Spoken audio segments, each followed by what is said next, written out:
In any case, let's hear a summarized recap of her testimony. If we can ascertain the situation yesterday from that recap, the trial is over. Paul, what's he talking about? The cross-examination showed Mr. Brusher didn't have reason or means to poison him. As long as there's no other suspects, then the killer had to be Vera. That's why. That's what. This testimony is our last chance! Mr. Brusher, testimony, please. The interview, I'll recap. The only other person in the studio that night was the defendant. It was Vera who poured the coffee. She submitted it as much herself. The only thing that touched Drew's lips during the interview was that mug, and nothing left of that studio after he died. Nothing. Clearly, the only one who had poisoned with him was his daughter. And he says with a smile on his face. Seriously. A nice testimony, clear, succinct, and without room for doubt. Aw, shucks. You really think so? You're gonna make him blush. I believe this clarifies the situation that tonight. Very well, Mr. Justice. You may begin your final cross-examination. Right. I still have one trump card left to play, and I won't let this trial end until I use it. Trump card. The last thing we haven't presented yet, I guess I could say. I'll just press everything, because it's awesome. No one else was in there, but that doesn't prove Vera poisoned it. How many times have we heard that one air for him? The poison reached its victim via that coffee mug. And from where did that coffee come from? Huh? Not to beat the dead horse again, but perhaps you could fill us in? I'm on a ticket, need a horse pizza. I'm your man. Animal abuse. Ugh.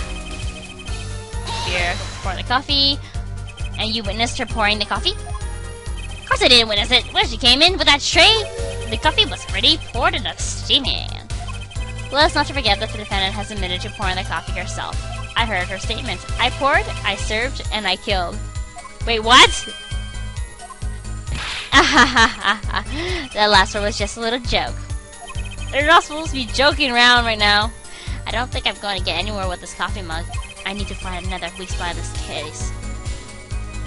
The only thing that touched Drew's lips during the two was that mug. You're sure about that?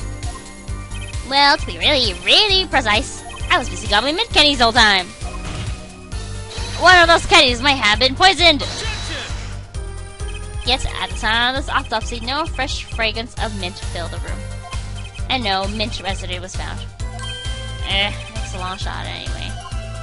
Don't tell me you're still trying to prove this. Do you think the victim ate, drank, or otherwise ingested something other than coffee?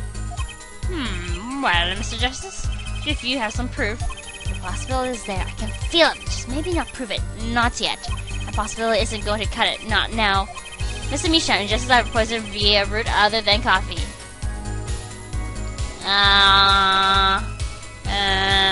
He said not yet, so I guess I shouldn't press anything. It can't be proven. I do believe a little forehead is growing up. Pity, you like the rash teeth of forehead best. Another hole in this case that needs plugging before I can prove anything. But first things first, I'll better uncover a weak spot before I try to strike again. On with the cross-examination. And nothing left that studio after he died. Nothing. Not one thing? You're sure? Yep, sure can be. Okay, this is the funny thing I was talking about earlier. Well, with one exception. What exception? What? Journalist Spark Russell does interview, leaves studio, end quote. Come on! It's a joke, get it? Not funny, I know, but still. Yeah, very lame. Did something leave the studio that night? Why does that sound familiar? Where have I heard something like that before? Now that we've proven our witness is a comedian of sorts, I'd like to turn to our defense attorney before returning to the testimony. Do you have any idea what, if anything, might have left the studio that night? Just one thing. I think one thing might very well have left the studio that night, actually. A certain something that has vanished from the crime scene. By which you mean something other than a witness? Of course. Don't tell me, Drew Misham. Believe me, any comic relief I may provide is entirely unintentional. Yeah, he will have lots of comic relief moments, but it's unintentional. Again, let's see what you've got for us, Mr. Justice. Well, this thing wasn't at the scene of the crime, so I can't show it to you. But I do have evidence that shows how it could have been taken from the scene. Well, yeah. Through the letterbox, yeah? This is the only link between that studio and the outside world. A letterbox? What did Mr. Bushels just tell us? When he entered the studio on the night of the murder, the victim had just finished writing a letter. Yes, that's the idea. It was true. Furthermore, you went on to tell us that he put the letter in a yellow envelope and put it in the letterbox. Oh. But that very same letterbox was empty, in other words. At that night, the yellow envelope disappeared. Objection! Ah, yes, intriguing. So an envelope has disappeared from the scene of the crime. Of course, this changes nothing. Huh? Yes, of course, Mr. Justice. What we're trying to figure out is how the poison got into Mr. Misham. Is it really important that this envelope the witness says he saw disappeared? Well, if it did disappear, then something did leave the studio that night. That seems very important to me. Yeah, details. Very well then, the witness will add this to his testimony. You got it!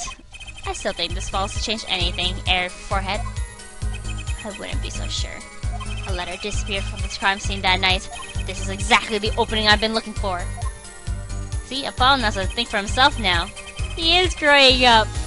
Aww, our little attorney is growing up. Okay, a letter was put in the post from the studio, but I hardly think that matters. Nothing could be more serious than an envelope disappearing from that studio. And you were hiding that fact from us. Yes, well, actually, I don't argue the possibility that a letter disappeared from that studio. But Air Forehead, isn't there a much more serious question before us? Right, how Mr. Misham was poisoned. I know. Mr. Brushel's testimony has changed, which means the facts of the case have too. And what he's told us means something entirely different now, I'm starting to think. Let's keep thinking, Apollo! Let's keep thinking. What can we do but think. Sorry, no more Finding Nemo. I'll just press this. You say clearly as though it were obvious. But this claim that the defendant poisoned the victim is merely conjecture. Ah, yes, well, you see, in my business, it's all about making the most ridiculous things sound right. A bad habit, I know. Yes, well, or actually, I guess this is a more case the ridiculous journalist sounds wrong, unquote. The court is forced to agree with you. Please refrain from wild conjecture. Understood loud and clear. If only I could believe that. What do you think, Apollo? Everything he's saying seems so not flawed, even though he said he's exaggerating and make everything sound wrong. Well, that's kind of what you want from my testimony, really. I need to keep my eye on what matters, how and why was Drew Misham killed. Therefore, that coffee, that's not going to change. But if that coffee didn't kill him, I need to find what did and prove it. Yeah, stop beating around the bush. Okay, let's just go. We need to figure out how did the poison gone to his mouth. Remember earlier I couldn't prove anything? Now I can prove it after the envelope thing. So yeah, a little bit repetitive right now. Helmet residue, launch anyway. Don't tell me you're trying to prove this. You think the victim was aging, otherwise it's just something other than coffee. Well, Mr. Justice, if you have some proof, the possibility is there. I can feel it, maybe not prove it, not yet. Yes, you can. Mr. Misham just had poison via route other than that coffee. I can prove it. Now I can. Proof is possible. Here goes nothing.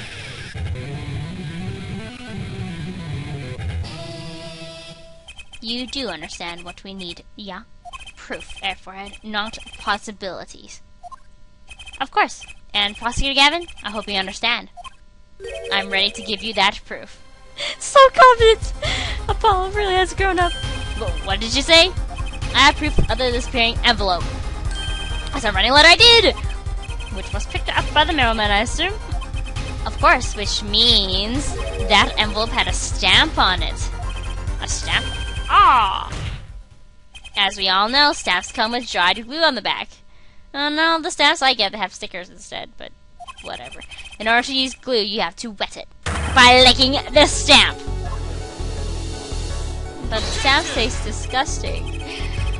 No one worth talking to actually licks stamps in this day and age.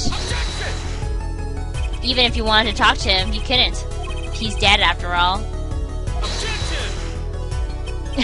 Okay, so you licked the stamp. But wait, how does that explain the crocodile on the brim of the coffee mug? So much objection! So much! If he licked the back of the poison stamp, the poison would get on his tongue, yes? What would then happen if he put the coffee mug to his mouth, Those traces of the mug weren't the killer's doing, it was the other way around. What? The coffee mug didn't poison Mr. Misham. Mr. Misham poisoned the coffee mug himself! Wow, that's crazy. Turnabout is turning around. Ah, this game's awesome. Order! But that doesn't mean, does it? But that doesn't, okay. Recall, if you would. Atrogonite is a slow-acting poison, yes? The poison entered his body when he put the stamp on that envelope, but his time wasn't up until the very moment he touched his lips to that cup of joe. This case is crazy. I already told you, this whole game is crazy. And he's running a scoop. Do you have something to add, Mr. Brushel? Uh-oh, I was picking up another scent. Another scoop. As I believe I mentioned earlier. Well, that's the thing, see? After you put this letter in that envelope, Mr. Misham sat there searching his desk drawer for something. Yes, a stamp. A so-called postage stamp, end quote. But you know, I don't seem to remember him ever finding one. Maybe he just run out. Incidentally, we searched the desk drawer at the scene of the crime. There were no stamps. Not a single one. That does pose a problem. How would it prove that the stamp was coated with poison? Actually, I'm glad no other stamps were found. It makes proving the stamp he used was poisoned possible. Really? Good show, good show. You can't even prove there was a stamp at the scene in the first place. Because it's gone. Okay, yeah, I don't know. Well, let's hear what the defense has to say anyway. Large evidence that proves the existence of this poisoned stamp. Oh, remember this a tiny frame, which is 2 inches tall, and this is our trump card for today. And it bears traces of the poison. Well, it's a cute little frame, but little, I mean, really little. It was on the victim's desk, Your Honor. Quite empty, as you can see for yourself. I noticed that too during my inspection, so what? Apparently you weren't as observant as you should have been. You see, when you saw this frame, it was missing something quite important. The blue stuff. Missing something? Yes, a pale bluish stain on the inside of the frame. Atrogonine residue. What? Why wasn't told about this? Because Emma hates you. That's pretty much why. The frame is only 2 inches square. The face of the frame is even smaller. Maybe an inch wide at most. You aren't saying... Yes, we are saying... Oh, but I am. Tell me what. What fits in such a small frame? A commemorative stamp, perhaps?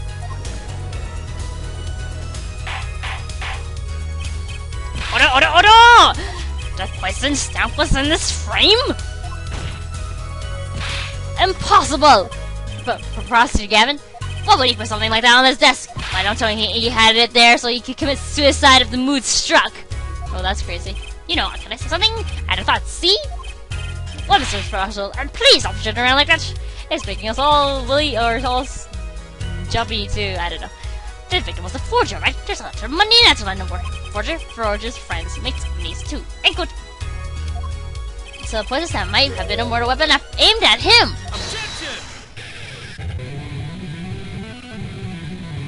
Now what? Do we have to hear your guitar solo? Oh, rich. That's rich. Leave the ridiculous spice of fancy to the Governor's song lyrics, please. Finally, something we agree on. Yay!